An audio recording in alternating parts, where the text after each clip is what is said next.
మహాగణాధిపతయే నమః. శ్రీమాత్రే నమః. మాచిరాజు భక్తి ప్రేక్షకులందరికీ నమస్కారం.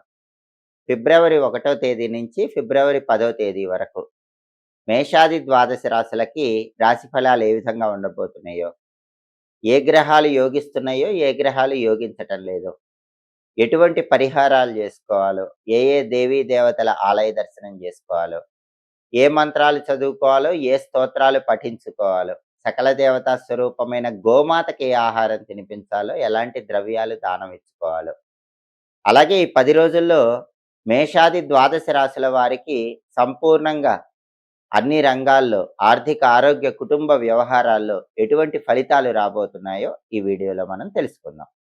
తదుపరి మీనరాశి. మీనరాశి వాళ్ళకి ఫిబ్రవరి 1 నుంచి ఫిబ్రవరి 10వ తేదీ వరకు రాశి ఫలాలు పరిశీలిస్తే సూర్యుడు 11వ స్థానంలో అద్భుతంగా యోగిస్తున్నాడు. 11వ స్థానంలో సూర్యుడు ఉన్నప్పుడు ప్రమోషన్ వచ్చే యోగం 100% ఉంటుందని జ్యోతిష శాస్త్ర గ్రంథాల్లో చెప్పారు. కాబట్టి ఖచ్చితంగా మీనరాశి వాళ్ళకి ఈ సమయంలో ఏ రంగంలో ఉన్నా సరే ప్రమోషన్ వచ్చే అవకాశం ఎక్కువగా ఉంది.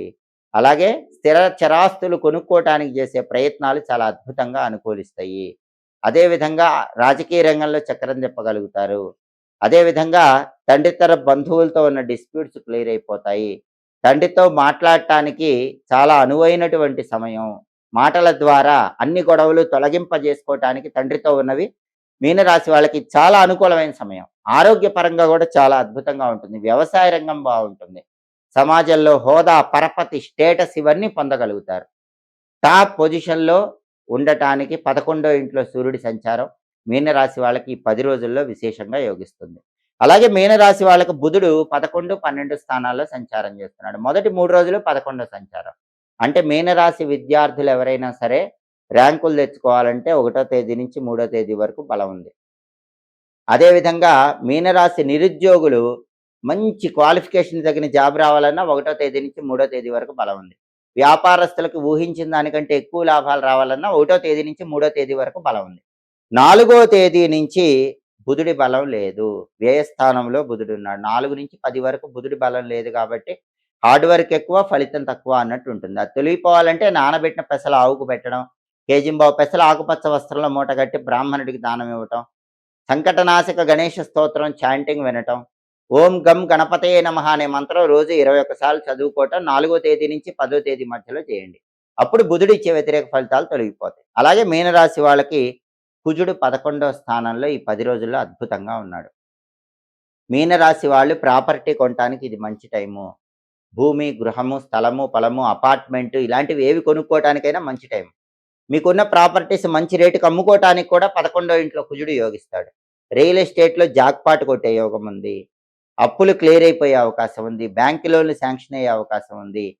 ఈ ప్రయోజనాలన్నీ కూడా 11వ ఇంట్లో కుజుడి వల్ల పొందగలుగుతారు. ఫుడ్ బిజినెస్ ఎక్సలెంట్గా ఉండే అవకాశాలు ఉన్నాయి. అలాగే సెంట్రల్ గవర్నమెంట్ సెక్టార్లో జాబ్ కోసం చేసే ప్రయత్నాలు అనుకూలించే అవకాశాలు ఉన్నాయి. 11వ ఇంట్లో కుజుడి వల్ల ఈ ప్రయోజనాలన్నీ మీనరాశి వాళ్ళు పొందుతారు. అలాగే శుక్రుడు 11, 12 స్థానాల్లో ఉన్నాడు. మొదటి 5 రోజులు 11వ స్థానం, తర్వాత 5 రోజులు 12వ స్థానం. అంటే మొదటి 5 రోజుల్లో శుక్రుడు బ్రహ్మాండంగా యోగిస్తున్నాడు. 11లో యోగిస్తాడు. సినిమా, టీవీ రంగాలు, సంగీత, నాట్య రంగాల్లో మంచి ఆఫర్స్ వస్తాయి. భార్యాభర్తల మధ్య అన్యోన్యత బాగుంటుంది. అలాగే స్త్రీ జనాకర్షణ మీనరాశి పురుషులకు ఎక్కువ ఉంటుంది. పురుష జనాకర్షణ మీనరాశి స్త్రీలకు మొదటి 5 రోజుల్లో ఎక్కువగా ఉంటుంది.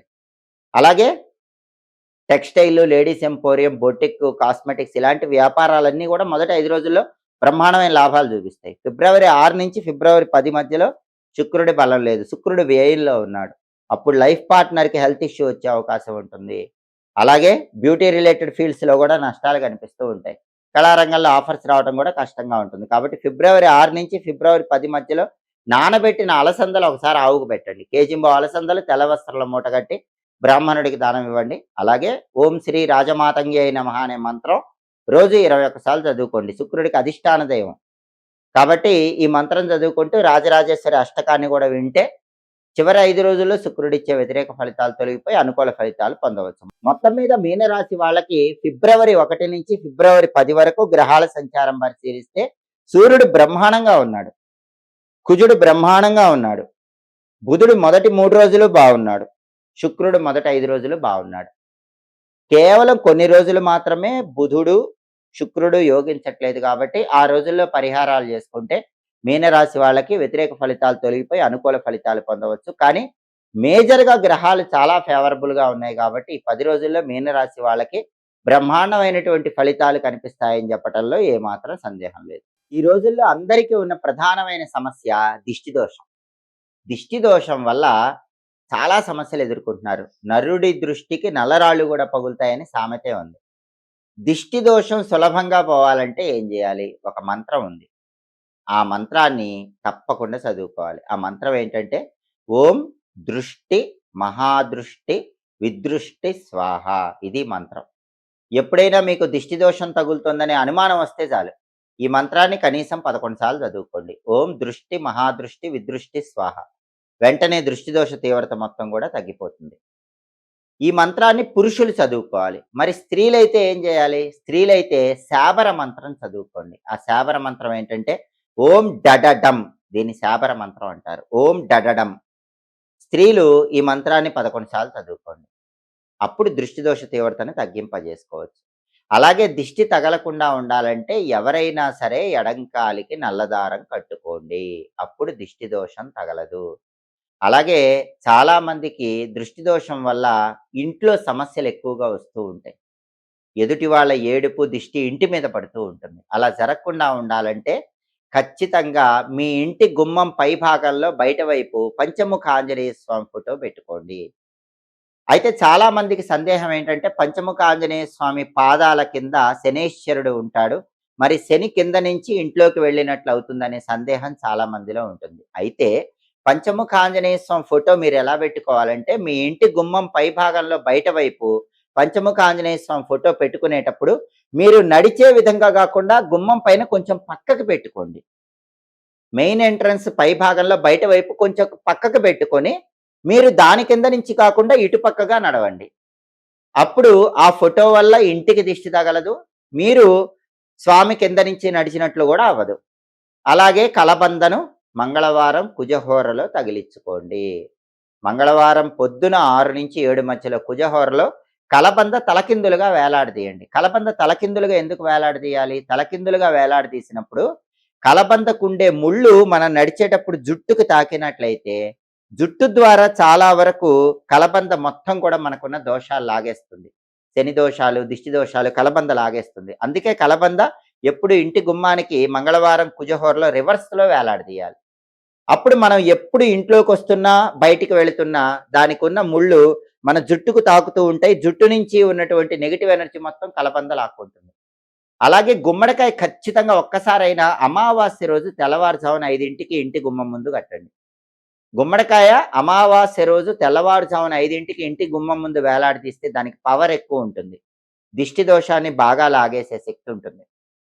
దీంతో పాటుగా 1 కేజీ పటిక కూడా, పటిక అంటే ఆలం, 1 కేజీ పటిక ఎర్రబట్టలో మూట కట్టి ఆ మూటను ఇంటి గుమ్మానికి మంగళవారం కుజహోర పొద్దున 6 నుంచి 7 మధ్యలో వేలాడదీయండి. ఇవి చేసుకుంటే ఇంటికి దిష్టి తగలదు. మంత్రం చదువుకుంటే మీ ఒంటికి దిష్టి తగలదు.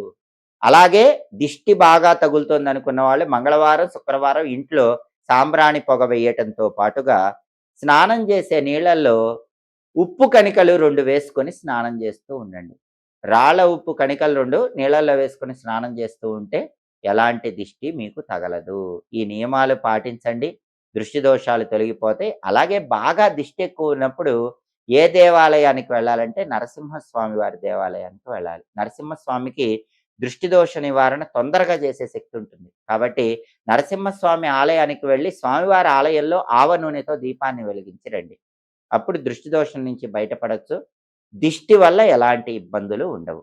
ఎప్పటికప్పుడు జ్యోతిష శాస్త్ర పరంగా దినఫలాలు, మాస ఫలాలు, సంవత్సర ఫలితాలు, గ్రహాల సంచారంలో వచ్చే మార్పు వల్ల కలిగే ఫలితాలు, 10 రోజుల ఫలితాలు ఇవన్నీ తెలుసుకోవాలంటే మాచిరాజు భక్తి ఛానల్ తప్పకుండా చూడండి. మా వీడియోస్ మీకు నచ్చినట్లయితే మా ఛానల్ లైక్ చేయండి, కామెంట్ చేయండి. మా ఛానల్ వీడియోస్ 10 మంది మిత్రులకు షేర్ చేయండి. మా ఛానల్ సబ్స్క్రైబ్ చేసుకోండి. పక్కనున్న బెల్ సింబల్ నొక్కటం మాత్రం మర్చిపోకండి. సర్వే జనాః సుఖినో భవంతు. స్వస్తి.